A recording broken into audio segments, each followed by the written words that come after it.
अब हम पहुंच चुके हैं कुसुम सरोवर।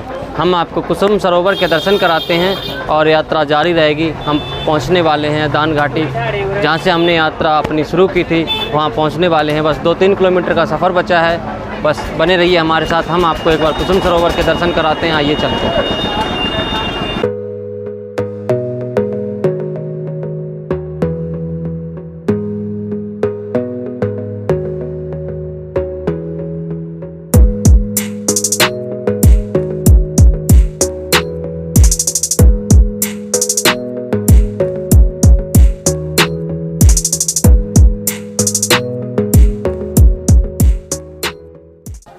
हम आपको कुसुम सरोवर के दर्शन करा रहे हैं। यहाँ की जो मंदिर जैसे बने हुए हैं वो आपको दर्शन कराएंगे। आइए अंदर चलते हैं।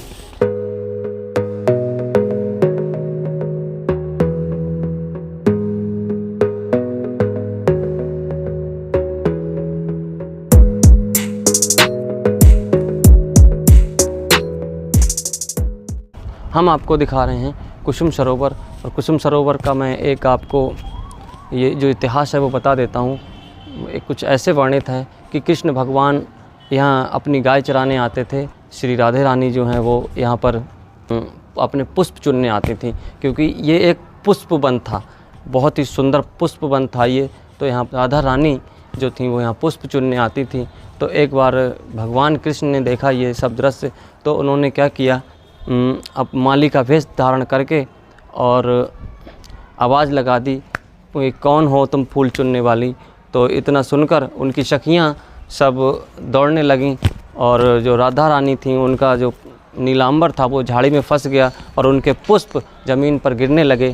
तो इतने में कृष्ण भगवान ने अपना असली भेष में आके उनका नीलांबर झाड़ी से छुड़ाया, और जो पुष्प ज़मीन पर गिर रहे थे उनको इस कुसुम सरोवर में धुल के और राधा रानी के बालों में गूंथ दिया। जय हो श्री कृष्ण भगवान की। यहाँ की यही मान्यता है, और भी कई मान्यताएं हैं। कहते थे यहाँ कृष्ण भगवान नित्य मिलते थे राधा रानी से और यहाँ रास रचाते थे, और बहुत सारी मान्यताएं हैं। यहाँ कोई पंडित जी नहीं है जिनसे मैं आपको यहाँ के बारे में बतलाता, यहाँ की जानकारी दिलाता। और बने रहिए अब हमारे साथ।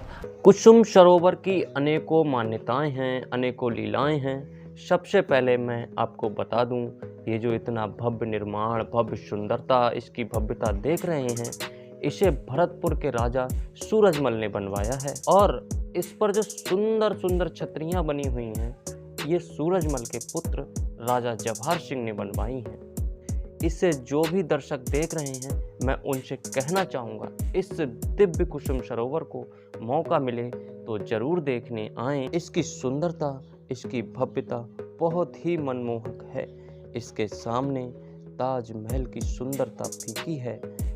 ये वो दिव्य स्थान है जहाँ श्री कृष्ण राधा रानी से छुप छुप के मिलते थे और रास रचाते थे, और जहाँ श्री कृष्ण के पग पड़ जाते हैं वो धरती अपने आप से पवित्र हो जाती है, अपने आप से दिव्य रूप ले लेती है।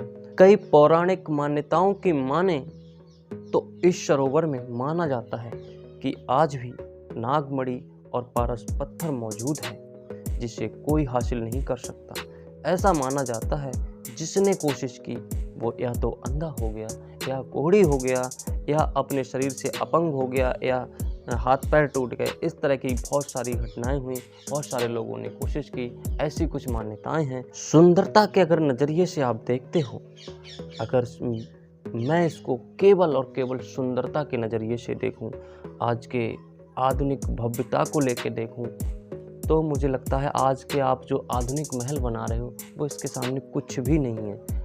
बड़े बड़े राजा महाराजाओं के महल इसके सामने फीके पड़ जाते हैं, इसकी सुंदरता के सामने फीके पड़ जाते हैं, इसकी भव्यता के सामने फीके पड़ जाते हैं। इसकी अद्भुत सुंदरता और अद्भुत भव्यता के लिए ये कुसुम सरोवर बहुत ही लोकप्रिय है। दूर दूर से लोग केवल और केवल इसके दर्शन के लिए आते हैं, और यहाँ दर्शन करने का पुण्य फल प्राप्त होता है, क्योंकि आप जानते हो ये श्री कृष्ण की जन्मभूमि है।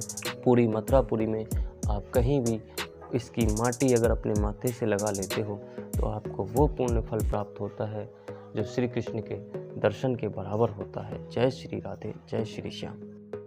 कुसुम सरोवर के दर्शन कराए और हम अब अपनी परिक्रमा जारी करते हैं और चलते हैं अपनी परिक्रमा की ओर। बने रहिए यूँ ही सनातन शक्ति साम्राज्य के साथ, अपना प्यार देते रहिए। जय श्री राधे, जय श्री श्याम।